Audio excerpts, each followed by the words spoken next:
Hi అందరికీ నమస్కారం.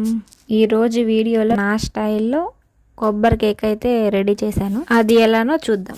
ముందుగా అయితే ఒక కప్పు సుజీ రవ్వ, కప్పు షుగర్, 2 యాలకులు వేసుకొని మిక్సీ పట్టుకోవాలి. మిక్సీ పట్టిన పౌడర్ని జల్లించుకోవాలి. అందులోకి 1 tablespoon baking powder, 1/2 teaspoon baking soda వేసి కలుపుకొని 15 నిమిషాలు పక్కనైతే పెట్టేసుకోవాలి.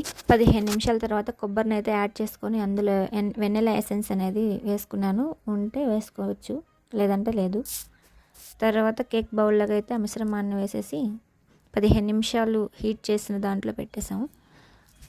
ఏదో నాకు వచ్చినట్లయితే నేను ట్రై చేశాను. ఇంట్లో చేసుకుంటే ఆనందమే వేరు కదా. మన చేతులతో మనం ఎంత బాగా చేస్తున్నామా అనిపించే ఫీలింగ్ చాలా బాగుంటుంది.